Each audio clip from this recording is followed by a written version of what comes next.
you don't have a history and we cannot trace where you come from, you most likely are a fraud. Most likely, I didn't say you must be a fraud, but you most likely are a fraud. Either you've been helped to get to where you are, or people just made a whole lot of noise about you. And like everything that starts with a bang, you disappear with a bang. Without a history, you cannot actually know who the artist is. I'm actually just looking at a painting on my wall, and it brings a smile to my face. When he was a younger man, he worked hard. And even he didn't know where he was going, but he worked hard. He gave his art his best. Now, I see this work in my collection and I think, how fortunate, because he's a superstar. Speaking about Omofemi.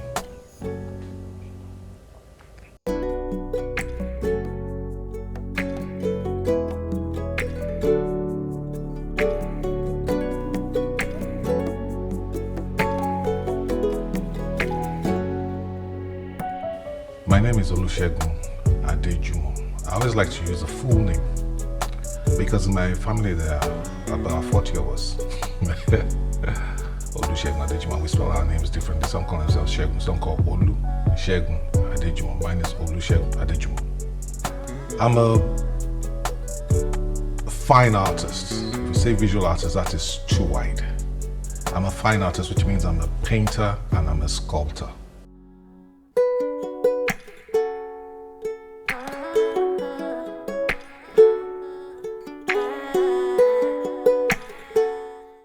I like to consider myself a teacher because I like to pass knowledge. Coming into collecting art is just by chance. I won't say I'm a collector, but I have a collection of art. And my collection of art actually started from working as an art dealer. In my early years as an artist, I thought, oh, it would be nice to make money off other artists. I make money from my own art, so I started selling with other artists and selling my own art as well. I made commissions of their work, and some works I kept, and I've been doing this for maybe about 35 years. The works I collect are things that either inspire me or I'm in awe of, things that I know that I couldn't have thought out. It's like a musician being a great guitarist or being a great drummer or percussionist. You will hear something and you know, whoa, that, I couldn't have, my thought process couldn't have, come up with it. So I see other artists who are doing things that are just pure incredible. And if I can by any way acquire them, I try to acquire them.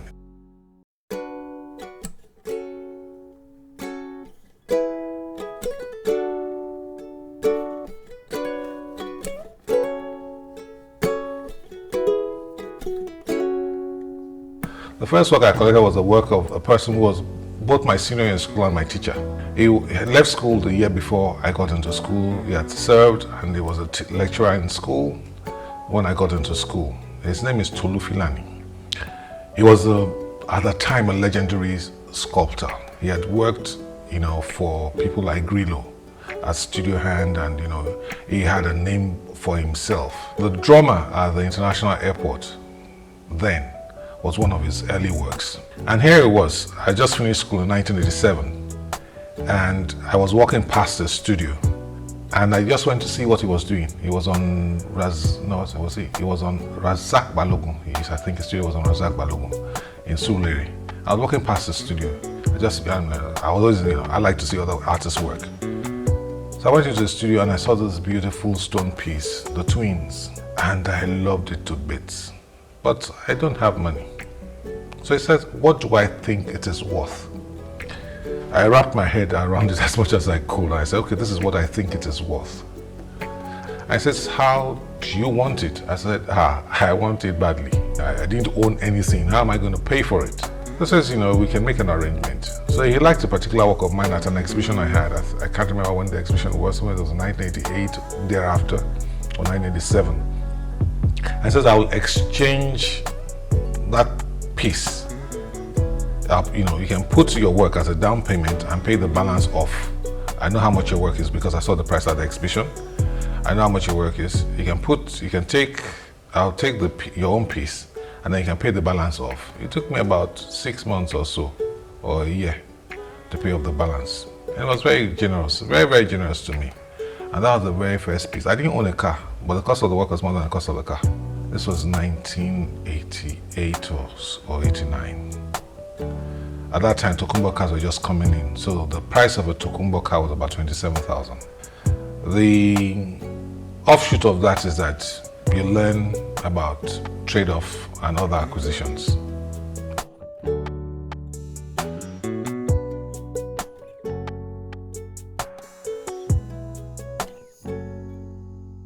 A collector is somebody who,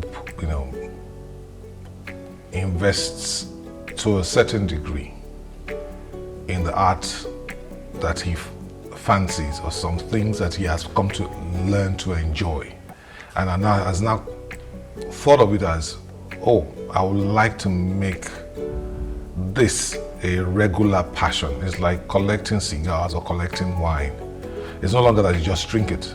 It's that you now go into the fine things about how the production, the production of the particular item, the production of the intricacies of managing it and enjoying it. Without the art, you can't understand the science. First, there's the art.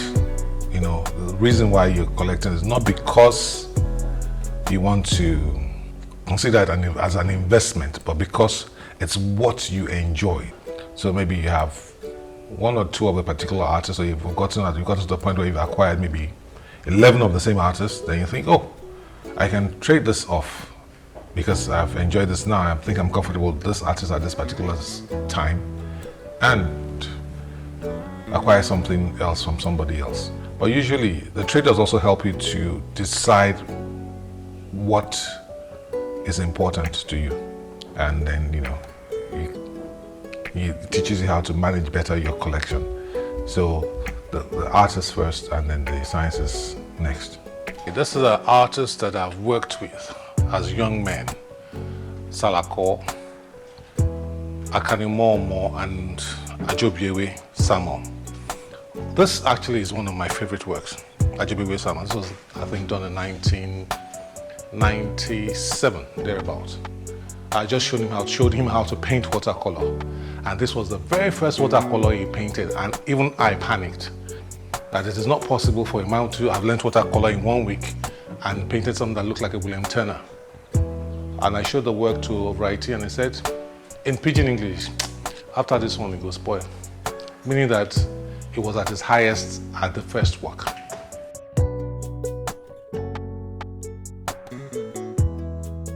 If an artist is going to succeed, it's the demand for his work that makes him important. I've seen many brilliant artists who never saw the light of day. The collector is the first person to offer you money or cash, a trade-off, for the work that you possess. This is a work by Yomi Momo. He's an Ibadan-based artist, and once upon a time he was on a travel journey, a residency in Ghana, and the time spent in Ghana, he did a few works and expressed a few certain things which are very Ghanaian, which has to do with maternity and the matriarchal nature of the Ghanaian household. So I got this works from him. And of the West African Artists Collective, we have a friend of mine, Ayeva Mijiva. He's from Togo. We've worked extensively together for over a period of about 10-15 years, and this is one of his work. He's a nomadic, he's a Togolese, but his works are actually about the nomads of the land, who do not have the tendency of showing works that have animated figures on them, or figures of human beings or anything on them, but telling you about the culture, the Islamic tendencies. So they show or they imply things through little inscriptions telling you about what they believe in. So it's about family life and about fatherhood.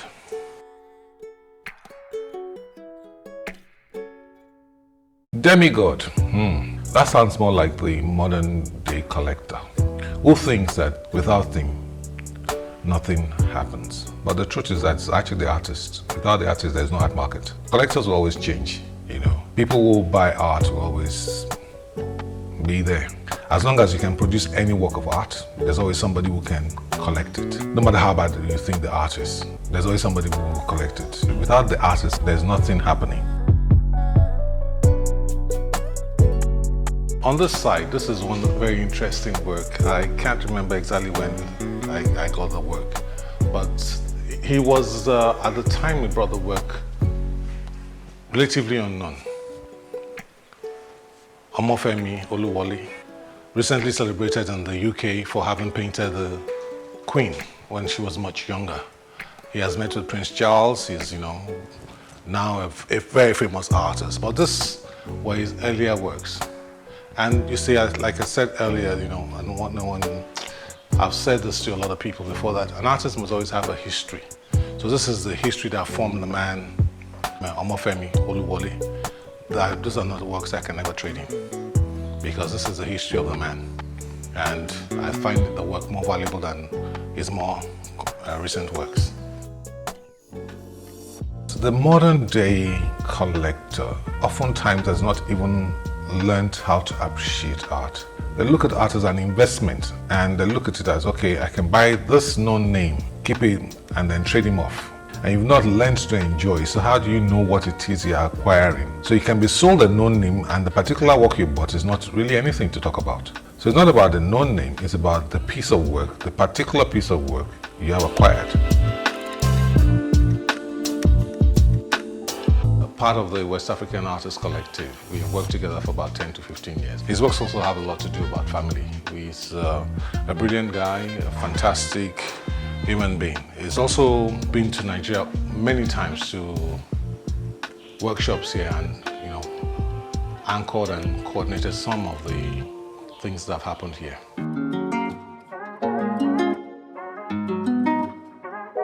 So the modern day collector, as I'll put them, feel that because there's a lot of money at their disposal, can determine how an artist should work, what he should do, and how it should be done. So they tell an artist, look, I have acquired such and such and such, therefore I have seen enough to be able to tell you that your work is not going anywhere. And I'm wondering, how do you determine that? Because you have the money to do so. So he can't tell an artist how he should work. If he doesn't, please just simply walk away. So those are the ones that act like demigods, but most of the time their collections are actually nothing to talk about.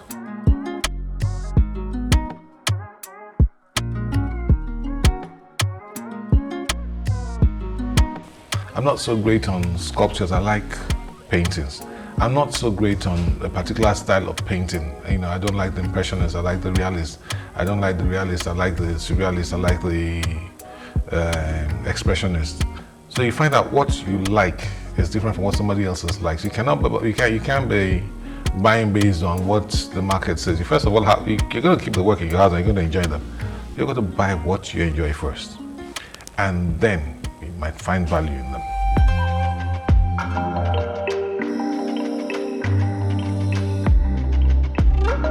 A lecturer lectures and lets you be. It allows you to experiment. A teacher makes sure you get it right, and that when you get it, you do better than whatever it is that he has taught you.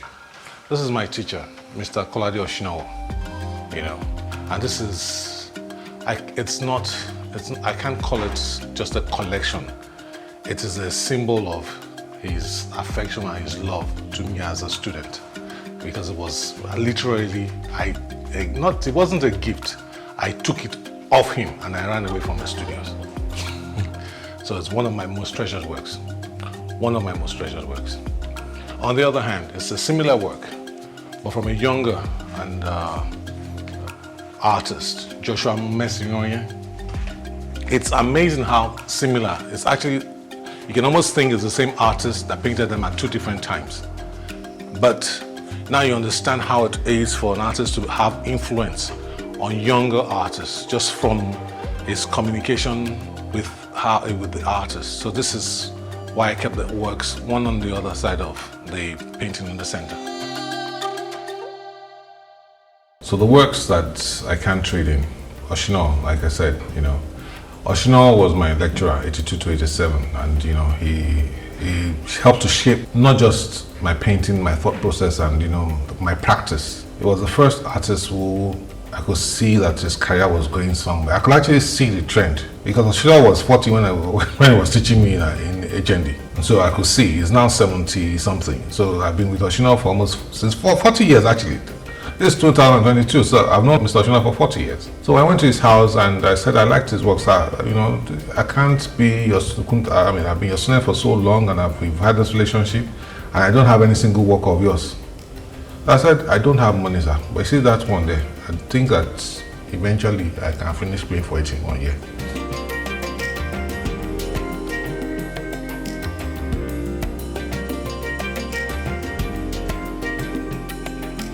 He didn't say anything.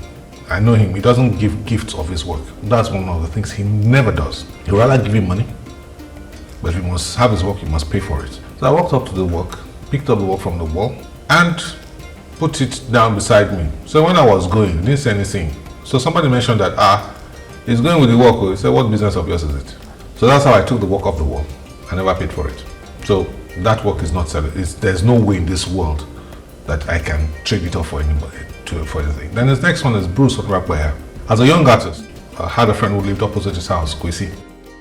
Kwesi will say, maybe you want to go to art school. You say you're an artist. Come and see artists in front of my house. So he took me to Bruce's house. This was 1980, 81. Took me to Bruce's house, right in front of his house. I think Bruce has just built a house in Papajao.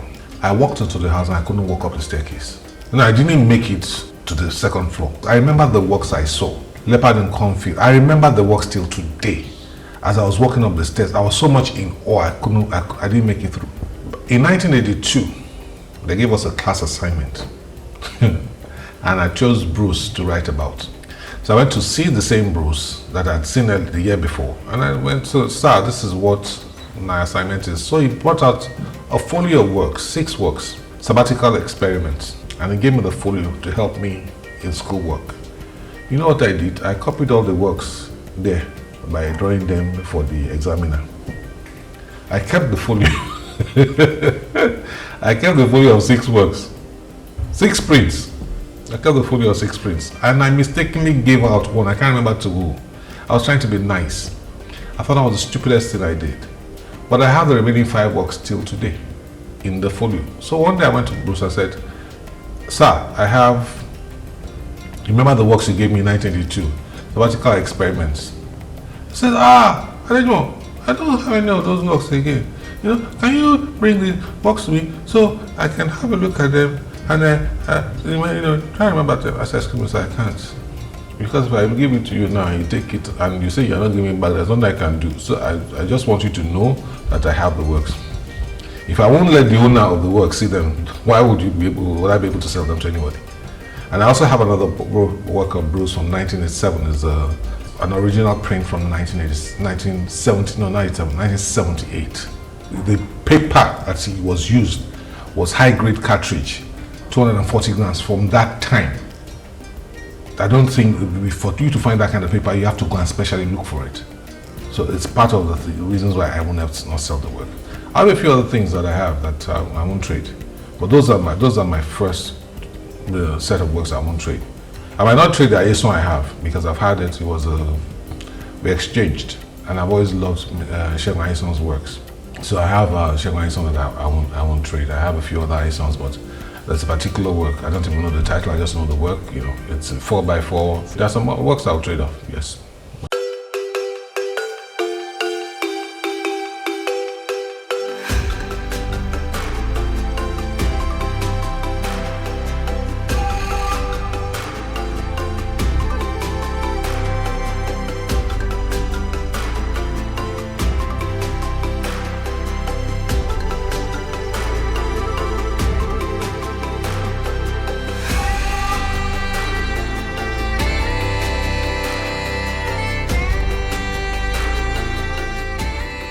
When we speak about clay in this country, Nigeria, My number one person is Ato Arinze. This doesn't even sound like clay, it sounds like fine china.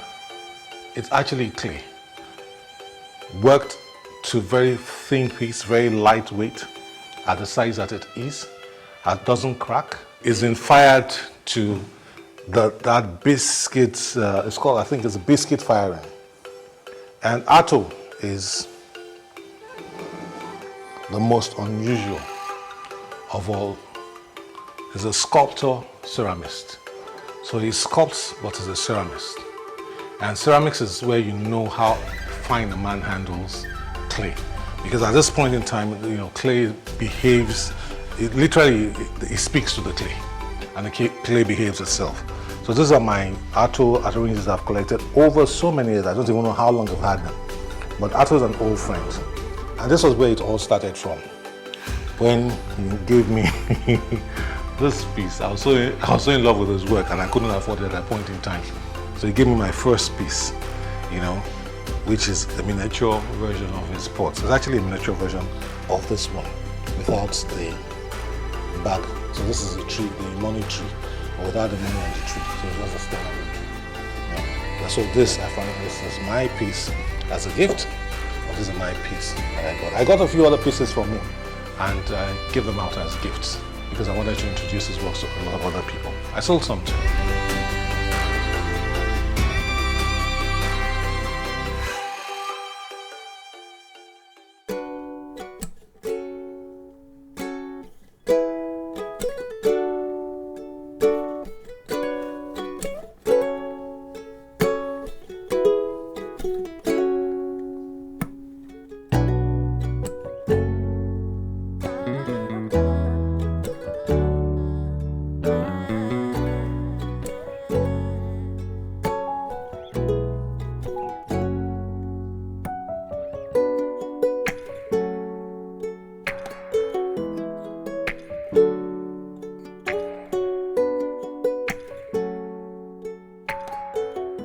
Now I have to get back to my painting so that I can earn some money.